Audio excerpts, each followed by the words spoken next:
राधा वल्लभ श्री हरिवंश श्री वृंदावन श्री वंचन। स्वागत है आप सभी का हमारे इस एक और नए वीडियो में।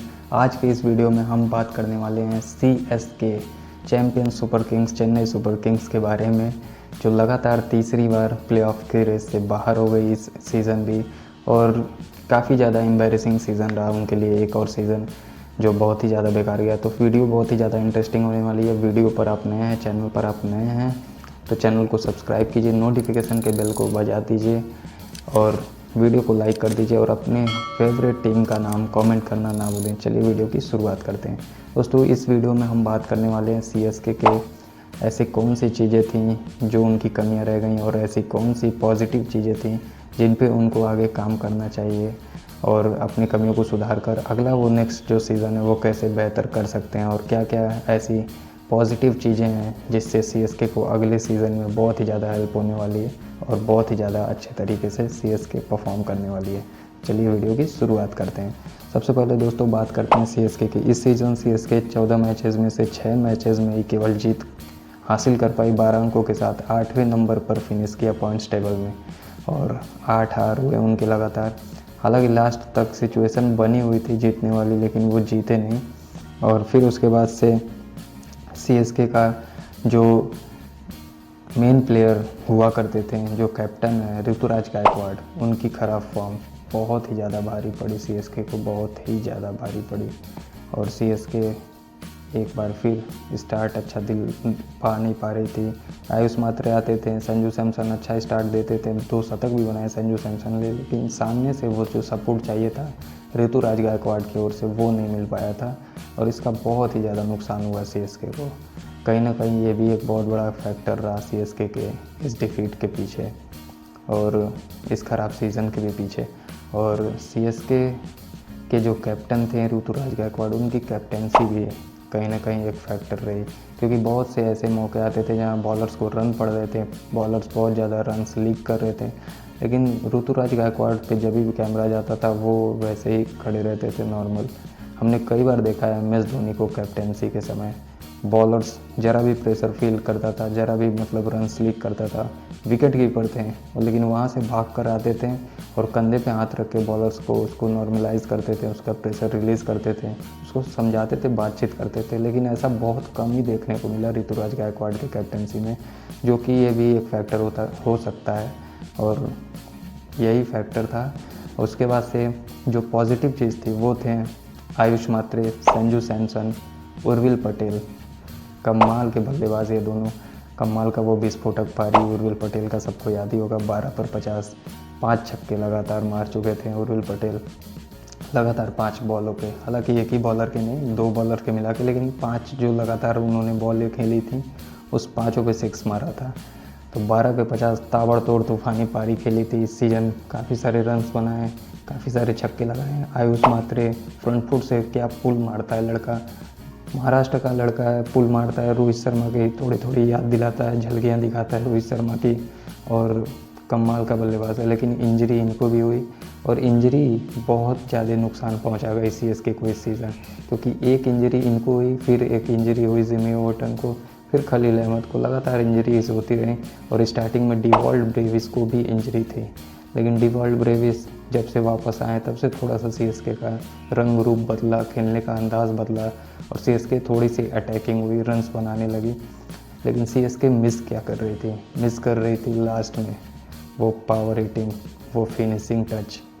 और CSK को वो ये जो चीज़ थी वो बहुत ज़्यादा कर ली। एक आध मैचेज़ में कार्तिक शर्मा ने वो करके दिखाया और उनमें काबिलियत है, बहुत ही होनहार खिलाड़ी है कार्तिक शर्मा और आगे चल के बहुत ही बड़ा प्लेयर बनने वाला है CSK के लिए और मे बी इंडिया के लिए भी। बड़े बड़े छक्के लगाता है, क्या कवर्स के ऊपर से ऑफ साइड में छक्के लगाता है, स्पिनर्स को, फास्ट बॉलर को। कमाल का खिलाड़ी है कार्तिक शर्मा। फिनिशिंग टच देने में थोड़ा सा सहयोग तो कर रहे थे, लेकिन वो जैसा चाहिए था वैसा हो नहीं पा रहा था और इसके बहुत बड़े रीज़न थे शिवम दुबे, क्योंकि शिवम दुबे लगातार कोलैप्स कर गए इस पूरे सीज़न। उनके बल्ले से रन बिल्कुल भी नहीं आए, बहुत ही ज़्यादा ख़राब सीज़न गया शिवम दुबे का। और जो कि जाने जाते थे, जब स्पिनर्स आते थे तो शिवम दुबे को भेजा जाता था लगातार पिछले 2-3 सीजन से, और बड़े बड़े हिट लगाते थे, बड़े बड़े सिक्स लगाते थे। लेकिन इस सीज़न ऐसा बिल्कुल भी देखने को नहीं मिला। शिवम दुबे लगातार कोलैप्स करते जा रहे थे। फिर आती है चेन्नई की बॉलिंग, ये भी एक बहुत बड़ा फैक्टर बनी। सीएसके अपनी बॉलिंग से भी बहुत सारे मैचेस आ रही, बहुत सारे रन्स जो थी वो लीक कर रही थी।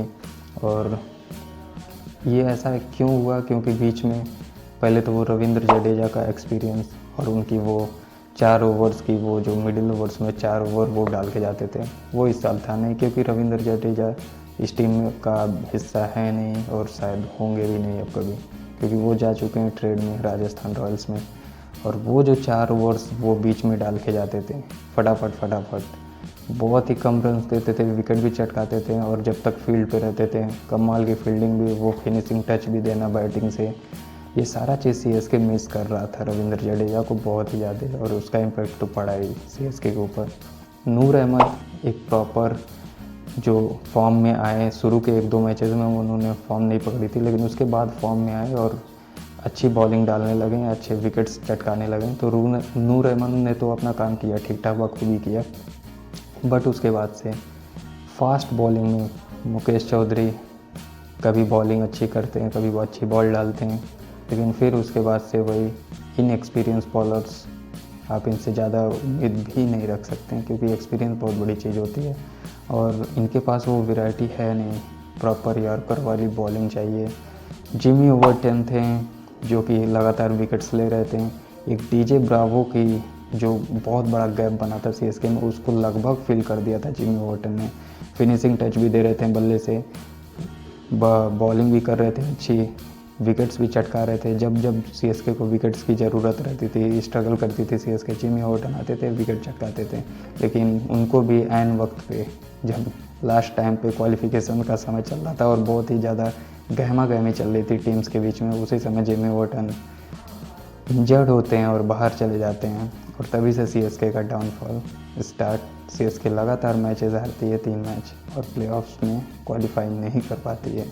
सो अगले साल सीएसके को इस पे काम करना होगा। बॉलिंग पे उनके, बैटिंग में ऋतुराज गायकवाड़ थोड़ा सा मुझे लग रहा है कैप्टेंसी का प्रेशर आ रहा है, लेकिन कैप्टेंसी भी उनसे सही से इस सीज़न देखने को मिली नहीं है।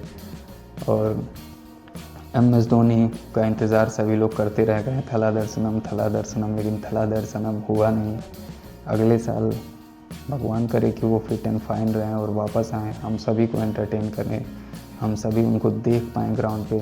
लेकिन MS धोनी की बात MS धोनी जानते हैं या तो भगवान जानते हैं, उसके अलावा दूसरा कोई भी नहीं जानता उनके मन में कब क्या चलता है और कब वो क्या कर दें, कब अचानक से एक इंस्टा पे पोस्ट कर दें thank you so much, bye bye. तो ये सब ज़्यादा कुछ बताया नहीं जा सकता है, तो इसलिए होपफुली अगले साल MS Dhoni fit and fine होकर के आएंगे, हम सभी को एंटरटेन करेंगे और IPL का जो रोमांच है उसको थोड़ा सा और ही ज़्यादा बढ़ा देंगे। सो वीडियो पसंद आई हो तो वीडियो को लाइक कीजिए, चैनल पर नया है तो चैनल को सब्सक्राइब कीजिए। आप कहाँ से हमारी वीडियो देख रहे हैं और आपकी फेवरेट IPL टीम कौन सी है उसका नाम कमेंट में ज़रूर करें। टेक केयर, बाय बाय, अपना ख्याल रखिए। राधा वल्लभ, श्री हरिवंश।